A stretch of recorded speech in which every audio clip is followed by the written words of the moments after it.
ಎಲ್ರಿಗೂ ನಮಸ್ಕಾರ. HDFC bank ಅಂದ್ರೆ ಸಾಕು ಎಲ್ರಿಗೂ ನೆನಪಾಗೋದು ಅದರ ಸ್ಥಿರತೆ ಅಲ್ವಾ? ಭಾರತದ ಅತ್ಯಂತ ನಂಬಿಕಸ್ಥ ಬ್ಯಾಂಕ್ಗಳಲ್ಲಿ ಒಂದು. ಆದರೆ ಇತ್ತೀಚೆಗೆ ಆಗ್ತಿರೋ ಕೆಲವು ಘಟನೆಗಳು ಆ ನಂಬಿಕೆಗೆ, ಆ ಪ್ರತಿಷ್ಠೆಗೆ ಒಂದು ದೊಡ್ಡ ಸವಾಲನ್ನೇ ಒಡ್ಡಿವೆ. ಸೊ ಏನಾಗ್ತಿದೆ HDFC ಬ್ಯಾಂಕ್ನಲ್ಲಿ? ಬನ್ನಿ ಇವತ್ತು ಇದರ ಬಗ್ಗೆನೇ ಸ್ವಲ್ಪ ಆಳವಾಗಿ ನೋಡೋಣ. ನೋಡಿ, HDFC ಬ್ಯಾಂಕ್ನ ಕತೆ ಈಗ ಎರಡು ರೀತಿ ಕಾಣಿಸ್ತಿದೆ. ಒಂದು ಕಡೆ ಅದರ ಹಳೆಯ ಇಮೇಜ್ ಇದೆ, ಅಂದರೆ ಬ್ಲೂ ಚಿಪ್ ಕಂಪನಿ, ಕಾರ್ಪೊರೇಟ್ ಗವರ್ನೆನ್ಸ್ನಲ್ಲಿ ನಂಬರ್ 1, ಹೂಡಿಕೆದಾರರ ಫೇವರೇಟ್, ಎಲ್ಲವೂ ಸರಿ. ಆದರೆ ಇನ್ನೊಂದು ಕಡೆ ಇವತ್ತಿನ ರಿಯಾಲಿಟಿ ಏನಪ್ಪಾ ಅಂದರೆ, CEO ಮೇಲೆ ಫ್ರಾಡ್ ಕೇಸ್, ಚೇರ್ಮನ್ ರಾಜೀನಾಮೆ, ಶೇರ್ ಪ್ರೈಸ್ ಪಾತಾಳಕ್ಕೆ ಕುಸಿತ. ಈ ಪ್ರತಿಷ್ಠೆಗೂ ಈ ವಾಸ್ತವಕ್ಕೂ ನಡುವೆ ಇರೋ ಗ್ಯಾಪ್ ಇದೆಯಲ್ವಾ, ಅದೇ ಇವತ್ತಿನ ನಮ್ಮ ಚರ್ಚೆಯ ಮುಖ್ಯ ವಿಷಯ. ಹಾಗಾದ್ರೆ ಈ ಎಲ್ಲ ಸಮಸ್ಯೆ ಶುರುವಾಗಿದ್ದು ಎಲ್ಲಿಂದ? ಇದರ ಮೂಲ ಎಲ್ಲಿದೆ? ಎಲ್ಲದಕ್ಕಿಂತ ದೊಡ್ಡ ಮತ್ತು ನಾಟಕೀಯ ಘಟನೆ ಅಂದ್ರೆ ಬ್ಯಾಂಕ್ನ CEO ಅವರೇ ಒಂದು ಕಾನೂನು ಸಂಕಷ್ಟದಲ್ಲಿ ಸಿಕ್ಕಾಕೊಂಡಿರೋದು. ಬನ್ನಿ ಅಲ್ಲಿಂದನೇ ಈ ಕಥೆಯನ್ನು ಶುರು ಮಾಡೋಣ. ಈ ಇಡೀ ಕೇಸ್ನ ರೂಟ್ ಇರೋದು ಲೀಲಾವತಿ ಟ್ರಸ್ಟ್ ವಿವಾದದಲ್ಲಿ. ಇದು ಸುಮ್ಮನೆ ಯಾವುದೋ ಫ್ಯಾಮಿಲಿ ಜಗಳ ಅಂತ ಅನ್ಕೋಬೇಡಿ. ಇದು ಮುಂಬೈನ ಫೇಮಸ್ ಲೀಲಾವತಿ ಹಾಸ್ಪಿಟಲ್ ಕಂಟ್ರೋಲ್ಗಾಗಿ ನಡೀತಾ ಇರೋ ಒಂದು ದೊಡ್ಡ ಕಾನೂನು ಯುದ್ಧ. ಇಷ್ಟೇ ಅಲ್ಲ, ಇದೇ ಫ್ಯಾಮಿಲಿಯ ಒಂದು ಕಂಪನಿ HDFC ಬ್ಯಾಂಕ್ನಿಂದ ತಗೊಂಡಿದ್ದ ಒಂದು ಹಳೆ ಲೋನ್ ಕೇಸ್ ಕೂಡ ಇದ್ರ ಜೊತೆ ಸೇರ್ಕೊಂಡಿದೆ. ಸೊ ಇದೇ ಗಲಾಟೆ ಮಧ್ಯೆ ಜೂನ್ 2025ರಲ್ಲಿ ಏನಾಗುತ್ತೆ ಅಂದ್ರೆ, ಬ್ಯಾಂಕ್ನ CEO ಶಶಿಧರ್ ಜಗದೀಶನ್ ಅವರ ಹೆಸರನ್ನೇ ಪೊಲೀಸ್ FIRನಲ್ಲಿ ಸೇರಿಸ್ಬಿಡ್ತಾರೆ. ಅವರ ಮೇಲಿರೋ ಆರೋಪ ಅಂತೂ ತುಂಬಾನೇ ಸೀರಿಯಸ್. ಆ ಫ್ಯಾಮಿಲಿ ಜಗಳದಲ್ಲಿ ಒಂದು ಪಾರ್ಟಿಗೆ ಹೆಲ್ಪ್ ಮಾಡೋಕೆ 2,05,00,000 ತಗೊಂಡಿದ್ದಾರೆ ಅಂತ ದೂರಿದೆ. ಯೋಚನೆ ಮಾಡಿ, ದೇಶದ ಅತಿದೊಡ್ಡ ಬ್ಯಾಂಕ್ಗಳಲ್ಲಿ ಒಂದರ CEO ಮೇಲೆ ಇಂಥ ಆರೋಪ ಅಂದ್ರೆ ಸುಮ್ನೆನಾ? ಈ ವಿಷಯ ಇವತ್ತು ನಿನ್ನೆದಲ್ಲ, ಇದರ ಬೇರುಗಳು ತುಂಬಾ ಹಳೇದು. ಈ ಟೈಮ್ಲೈನ್ ನೋಡಿ. 2001ರಲ್ಲಿ ಮೆಹ್ತಾ ಫ್ಯಾಮಿಲಿಯ ಕಂಪನಿ ಲೋನ್ ಕಟ್ಟೋದ್ರಲ್ಲಿ ಫೇಲ್ ಆಗತ್ತೆ. 2004ರಲ್ಲಿ ಸಾಲ ವಸೂಲಿಗಾಗಿ ಟ್ರಿಬ್ಯುನಲ್ ಆರ್ಡರ್ ಮಾಡತ್ತೆ.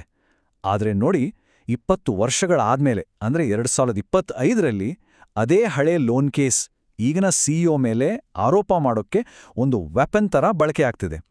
ಖಂಡಿತ ಇದಕ್ಕೆ HDFC ಬ್ಯಾಂಕ್ ಸುಮ್ಮನೆ ಕೂತಿಲ್ಲ. ಅವರು ಈ ಎಲ್ಲಾ ಆರೋಪಗಳನ್ನ ಪೂರ್ತಿಯಾಗಿ ಅಲ್ಲಗಳೆದಿದ್ದಾರೆ. ಇದೆಲ್ಲ ಸುಳ್ಳು, ಬೇಸ್ಲೆಸ್. ನಾವು ಕಾನೂನು ಪ್ರಕಾರ ಲೋನ್ ವಸೂಲಿ ಮಾಡೋಕ್ ಹೋದ್ರೆ ಅದನ್ನ ನಿಲ್ಸೋಕೆ ವಾಡ್ತಿರೋ ಷಡ್ಯಂತ್ರ ಇದು ಅಂತ ಬ್ಯಾಂಕ್ ಸ್ಟ್ರಾಂಗ್ ಆಗಿ ಹೇಳಿದೆ. ಇದು ಲೀಗಲ್ ಸಿಸ್ಟಮ್ನ ಮಿಸ್ಯೂಸ್ ಅಂತಾನೂ ಅವ್ರು ವಾದಿಸ್ತಿದ್ದಾರೆ. ಸರಿ, ಈಗ ಒಂದು ಪ್ರಶ್ನೆ ಬರುತ್ತೆ. ಈ CEO ಮೇಲಿನ ಆರೋಪ ಅನ್ನೋದು ಒಂದೇ ಒಂದು ಸಪರೇಟ್ ಇನ್ಸಿಡೆಂಟ್ ಅಷ್ಟೇನಾ? ಅಥವಾ HDFC ಬ್ಯಾಂಕ್ ಒಳಗೆ ಬೇರೇನೋ ದೊಡ್ಡ ಸಮಸ್ಯೆ ನಡೀತಾ ಇದೆಯಾ? ಇದು ಆ ದೊಡ್ಡ ಸಮಸ್ಯೆಯ ಒಂದು ಸಣ್ಣ ಭಾಗ ಅಷ್ಟೇನಾ? CEO ಮೇಲಿನ ಲೀಗಲ್ ಫೈಟ್ ಒಂದ್ ಕಡೆ ನಡೀತಾ ಇದ್ರೆ, ಇನ್ನೊಂದ್ ಕಡೆ ಬ್ಯಾಂಕ್ನ ಬೋರ್ಡ್ರೂಮ್ನಲ್ಲೇ ದೊಡ್ಡ ಬಿರುಗಾಳಿ ಎದ್ದಿತ್ತು. ಅಂದ್ರೆ ಸಮಸ್ಯೆ ಬರೀ ಹೊರಗಿಂದ ಬಂದಿದ್ದಲ್ಲ, ಬ್ಯಾಂಕ್ನ ಒಳಗೆ ಟಾಪ್ ಲೆವೆಲ್ನಲ್ಲೇ ಎಲ್ಲವೂ ಸರಿ ಇರಲಿಲ್ಲ ಅನ್ನೋದಕ್ಕೆ ಇದು ದೊಡ್ಡ ಸೂಚನೆ ಕೊಡ್ತಿತ್ತು. ಈ ಬಿಕ್ಕಟ್ಟು ಎಷ್ಟು ಸೀರಿಯಸ್ ಆಗಿದೆ ಅಂದ್ರೆ, ಬ್ಯಾಂಕ್ನ ಚೇರ್ಮನ್ ಆಗಿದ್ದ ಅತನು ಚಕ್ರವರ್ತಿಯವರು ರಾಜೀನಾಮೆ ಕೊಡುವಾಗ ಹೇಳಿದ ಕಾರಣ ಕೇಳಿದ್ರೆ ಶಾಕ್ ಆಗುತ್ತೆ. ಅವ್ರು ಹೇಳಿದ್ದು, ಬ್ಯಾಂಕ್ನೊಳಗಿನ ಕೆಲವು ಪ್ರಾಕ್ಟೀಸಸ್ ನನ್ನ ಪರ್ಸನಲ್ ವ್ಯಾಲ್ಯೂಸ್ ಮತ್ತು ಎಥಿಕ್ಸ್ಗೆ ಸರಿ ಹೋಗ್ತಿಲ್ಲ ಅಂತ. ಯೋಚನೆ ಮಾಡಿ, ಒಬ್ಬ ಚೇರ್ಮನ್ ಈ ಥರ ಕಾರಣ ಕೊಟ್ಟು ಹೋಗ್ತಾರೆ ಅಂದ್ರೆ ಅದು ಎಷ್ಟು ಅಸಾಮಾನ್ಯ ಮತ್ತು ಗಂಭೀರವಾದ ವಿಷಯ ಅಲ್ವಾ? ಇದು ಬರೀ ಒಬ್ಬರ ಕಥೆಯಲ್ಲ. ಕಳೆದ 2 ವರ್ಷಗಳಲ್ಲಿ ಬ್ಯಾಂಕ್ನ ಬೋರ್ಡ್ ಮತ್ತು ಟಾಪ್ ಮ್ಯಾನೇಜ್ಮೆಂಟ್ನಿಂದ ಒಟ್ಟು 7 ಜನ ಸೀನಿಯರ್ ಅಧಿಕಾರಿಗಳು ಬ್ಯಾಂಕ್ ಬಿಟ್ಟು ಹೋಗಿದ್ದಾರೆ. 7 ಜನ. ಇದು ಲೀಡರ್ಶಿಪ್ನಲ್ಲಿ ಎಷ್ಟು ದೊಡ್ಡ ಗ್ಯಾಪ್ ಸೃಷ್ಟಿ ಮಾಡಿದೆ ಅನ್ನೋದನ್ನ ತೋರಿಸುತ್ತೆ. ಯಾರ್ಯಾರು ಹೋಗಿದ್ದಾರೆ ಅಂತ ಲಿಸ್ಟ್ ನೋಡಿ. Chairman, retail banking head, HR head, SME banking head, retail assets head, ಹೀಗೆ ಒಬ್ಬರಲ್ಲ, ಇಬ್ಬರಲ್ಲ, ಬ್ಯಾಂಕ್ನ ಪ್ರಮುಖ ವಿಭಾಗಗಳ ಎಲ್ಲಾ ದೊಡ್ಡ ತಲೆಗಳೇ ಹೊರಟೋಗಿವೆ. ಇದು ಸುಮ್ಮನೆ ಪೋಸ್ಟ್ ಖಾಲಿ ಆಗೋದಲ್ಲ, ಇದರ ಜೊತೆಗೆ ದಶಕಗಳ ಅನುಭವ, ಕಂಪನಿ ಬಗ್ಗೆ ಇದ್ದ ಜ್ಞಾನ ಎಲ್ಲವೂ ಹೊರಟೋದಾಗೆ. ಖಂಡಿತ ಇದು ಬ್ಯಾಂಕ್ನ ಆಪರೇಷನ್ಸ್ ಮೇಲೆ ಲಾಂಗ್ ಟರ್ಮಲ್ಲಿ ದೊಡ್ಡ ಇಂಪ್ಯಾಕ್ಟ್ ಮಾಡುತ್ತೆ. ಸರಿ, ಲೀಡರ್ಶಿಪ್ ಕ್ರೈಸಿಸ್ ಒಂದು ಕಡೆ ಇರ್ಲಿ, ಬ್ಯಾಂಕ್ನ ಸಮಸ್ಯೆಗಳು ಇಲ್ಲೇ ಮುಗಿಲಿಲ್ಲ. ಇದು ಇಂಟರ್ನ್ಯಾಷನಲ್ ಲೆವೆಲ್ಗೂ ಹಬ್ಬಿತ್ತು. ಫಾರಿನ್ ಬ್ರಾಂಚ್ ಒಂದರಲ್ಲಿ ನಡೆದಿದ್ದ ಘಟನೆಯಿಂದ ಇನ್ನೊಂದು ದೊಡ್ಡ ತಲೆನೋವು ಶುರುವಾಗಿತ್ತು. ಈ ಹೊಸ ಹಗರಣ ಏನು ಅಂತ ಅರ್ಥ ಮಾಡ್ಕೊಳ್ಳೋಕ್ಕೆ ಮೊದಲು ನಾವು 81 ಬಾಂಡ್ಸ್ ಅಂದ್ರೆ ಏನು ಅಂತ ತಿಳ್ಕೋಬೇಕು. ಸಿಂಪಲ್ ಆಗಿ ಹೇಳೋದಾದ್ರೆ, ಇವು high risk high return bonds. ಅಂದ್ರೆ ರಿಸ್ಕ್ ಜಾಸ್ತಿ. ಒಂದು ವೇಳೆ ಬ್ಯಾಂಕ್ ಏನಾದರೂ ಮುಳುಗಿ ಹೋದ್ರೆ ಈ ಬಾಂಡ್ಸ್ನಲ್ಲಿ ಇನ್ವೆಸ್ಟ್ ಮಾಡಿದವರು ತಮ್ಮ ಪೂರ್ತಿ ದುಡ್ಡನ್ನು ಕಳ್ಕೊಳ್ಳೋ ಚಾನ್ಸ್ ಇರುತ್ತೆ. ಹಾಗಾದ್ರೆ ದುಬೈನಲ್ಲಿ ಆಗಿದ್ದೇನು ನೋಡಿ.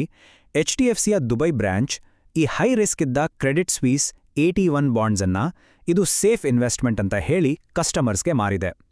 ಅಷ್ಟೇ ಅಲ್ಲ, ಅವರ FCNR ಡೆಪಾಸಿಟ್ಗಳನ್ನು ಇದಕ್ಕೆ ಶಿಫ್ಟ್ ಮಾಡೋಕೆ ಒತ್ತಾಯಿಸಿದೆ ಅಂತ ಆರೋಪ. ಆಮೇಲೇನಾಯ್ತು? ಕ್ರೆಡಿಟ್ ಸ್ವಿಸ್ ಬ್ಯಾಂಕ್ ಮುಳುಗೋಯ್ತು. ಈ ಬಾಂಡ್ಸ್ ಬೆಲೆ 0 ಆಯ್ತು. ದುಡ್ಡು ಹಾಕಿದವರೆಲ್ಲ ತಮ್ಮ ಸಂಪೂರ್ಣ ಹಣವನ್ನ ಕಳೆದುಕೊಂಡ್ರು. ಇದೇ ದೊಡ್ಡ ಹಗರಣವಾಗಿ ಹೊರಬಂತು. ಸೊ ಈ ಎಲ್ಲ ಘಟನೆಗಳನ್ನ ಒಟ್ಟಿಗಿಟ್ಟು ನೋಡಿದಾಗ ಒಂದು ವಿಷಯ ಕ್ಲಿಯರ್ ಆಗತ್ತೆ. ಇಲ್ಲಿ ಅಪಾಯದಲ್ಲಿರೋದು ಕೇವಲ ಹಣಕಾಸು ಮಾತ್ರ ಅಲ್ಲ, ಅದಕ್ಕಿಂತ ದೊಡ್ಡದು. ಅದೇ ಬ್ಯಾಂಕಿನ ಅಡಿಪಾಯವಾಗಿರೋ ನಂಬಿಕೆ.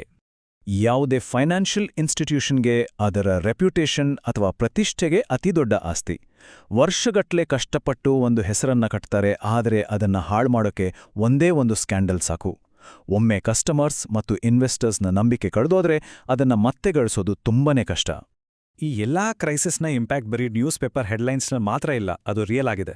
ನೋಡಿ, ಲೀಡರ್ಶಿಪ್ನಲ್ಲಿ ದೊಡ್ಡ ಗ್ಯಾಪ್ ಆಗಿದೆ. ಇನ್ವೆಸ್ಟರ್ಸ್ ಕಾನ್ಫಿಡೆನ್ಸ್ ಹೋಗಿ ಶೇರ್ ಪ್ರೈಸ್ 52 ವೀಕ್ ಲೋಗೆ ಬಿದ್ದಿದೆ. ದುಬೈನಂಥ ದೊಡ್ಡ ಮಾರ್ಕೆಟ್ನಲ್ಲಿ ಹೊಸ ಬಿಸ್ನೆಸ್ ಮಾಡೋಕೆ ಬ್ಯಾನ್ ಹಾಕಿದ್ದಾರೆ. ಎಲ್ಲಕ್ಕಿಂತ ಹೆಚ್ಚಾಗಿ ಪಬ್ಲಿಕ್ನಲ್ಲಿ ಬ್ಯಾಂಕ್ನ ಇಮೇಜ್ಗೆ ದೊಡ್ಡ ಡ್ಯಾಮೇಜ್ ಆಗಿದೆ. ಇವೆಲ್ಲವೂ ಬ್ಯಾಂಕ್ ಫೇಸ್ ಮಾಡ್ತಿರೋ ನಿಜವಾದ ಚಾಲೆಂಜ್ಗಳು. ಸೊ ಕೊನೆಗೆ ಉಳಿಯೋ ಪ್ರಶ್ನೆ ಒಂದೇ: ಭಾರತದ ಈ ಬ್ಯಾಂಕಿಂಗ್ ದೈತ್ಯ ತನ್ನ ಈ ಕೋಟೆಯಲ್ಲಿ ಕಾಣಿಸ್ಕೊಂಡಿರೋ ಬಿರುಕುಗಳನ್ನ ಸರಿಪಡಿಸೋಕೆ ಆಗುತ್ತಾ? ಒಂದು ಕಾಲದಲ್ಲಿ ಸಂಪಾದಿಸಿದ್ದ ಆ ಅಚಲವಾದ ನಂಬಿಕೆಯನ್ನ ಮತ್ತೆ ಗಳಿಸೋಕೆ ಸಾಧ್ಯನಾ? ಈ ಪ್ರಶ್ನೆಗೆ ಕಾಲವೇ ಉತ್ತರ ಹೇಳ್ಬೇಕು.